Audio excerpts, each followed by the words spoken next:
ඇතම් පුද්ගලයන් ලංකාව ගැන වාර්තා කරාම කියනවා විශාල මාධ්‍ය මණ්ඩලයක් තියෙනවා කියලා. ඒක එක පැත්තකින් මාර්ධනය කරනවා. අනිත් පැත්තෙන් වෙබ් අඩවි මාර්ධනය කරනවා. එහෙනම් කොහොමද මේ රටේ අද මාධ්‍ය නිදහසක් තියෙනවා කියලා කියන්නේ?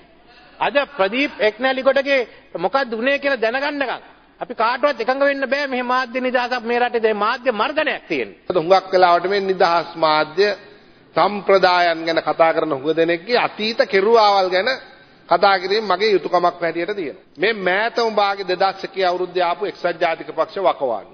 ඒකේ හිටපු මාධ්‍ය ඇමතිවරයා. ඔව් කලකිරීමටපත් වුණු ප්‍රමාණය කොච්චරද කිව්වොත් ඒ කියන්නේ මේ නායකින්ගේ අතපෙවීම නිසා අවසානයේ දේශපාලනයනුත් අතහැරලා ඉමිතියාස් බකින් මාකර මහත්තයා ගියා. ආණ්ඩු පක්ෂයේ ඇමතිවරුන්ට മന്ത്രിවරුන්ට තර්ක කරන්නට පුළුවන් එක්සත් ජාතික පක්ෂ කාලයේදී මෙවැනි මාධ්‍ය මර්ධනය ඇති වුණා කියලා.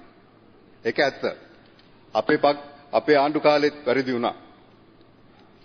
එදා මේ ආණ්ඩුවේ ඇමතිවරුන් විරුද්ධ පක්ෂයේ മന്ത്രിවරුන් හැටියට හඬක් නැගුවා නම් එහෙනම් අද ආණ්ඩුවේ ඇමතිවරුන් හැටියට එම වැරදි ක්‍රියා මේ ආණ්ඩුව තුල අනුමත කරනවා නම් එහෙනම් මේ ආණ්ඩුවෙන් පළක් නැති බවයි මම තර්ක කරන්නේ. අද ආණ්ඩුව හදන්නේ විද්‍යුත් සහ මුද්‍රිත මාධ්‍ය පමණක් නොව අන්තර්ජාලයේ වෙබ් අඩවි මාධ්‍යනය කරන්නටයි. අපි ගම්වල දැක්ක කැලෑ පත්‍රයක් ගහනවා මොකක් හරි වුණාම බොරු කතාවක් හදලා කැලෑ පත්‍රයක් ගමේ ගහක අලවල තිනවා ලින්ගැට්ටේ අලවනවා. දැන් මේක ටිකක් මොඩර්න් වෙලා අලුත් කැලෑ පත්‍ර කලාවක් බිහි වෙලා තිනවා ඉලෙක්ට්‍රොනික කැලෑ පත්‍ර කලාව. මම නිකන් බැලුවා මේවල නම් මොන වගේද කියලා. elukiri.com pacha.com මකරාසියා කුණුහරුප නම් තියෙන්නේ. මේ කුණුහරුප මේවල අසභ්‍ය පින්තූර දාන්නේ. මේව දේශසහගතව මඩ ගහනවා. මේවල මිනිස්සුන්ගේ මේ පහත් කුණු රසය අවුස්සලා ඒ වලින් Google ad වලින් වැඩි මුදල් ප්‍රමාණයක් හොයන්න පුළුවන් විදියට ව්‍යාපාරයක් කරගෙන යනවා.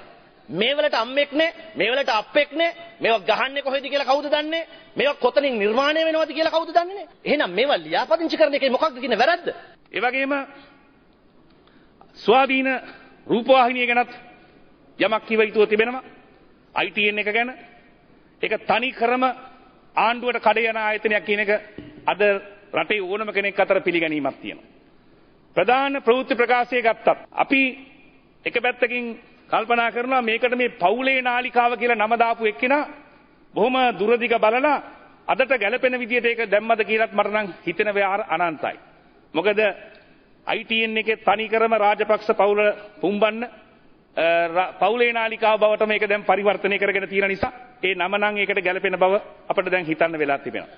අපේ ගායන්ත මැතිතුමා කිව්වා මේ රජයේ පවුලේ නාලිකාව ගැන.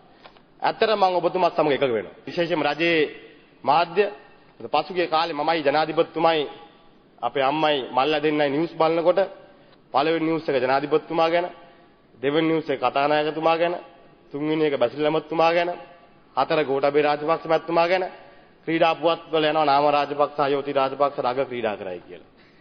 ඉතින් මං ගරු කතානායකතුමනි අන්තිමට ඕකෙන් බැනුම් අහන්නේ අර පැත්තකින් අපේ මල්ලා දෙන්නයි අහිංසක අම්මයි. මොකද පෞල් වාදය නිසා.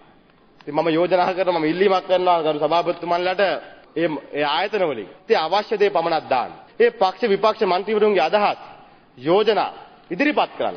චෝදනා ඉදිරිපත් කරන්න. මොකද එතකොට තමයි මේ රජයේ මාධ්‍ය කියන දේවල් පිළිගන්නේ.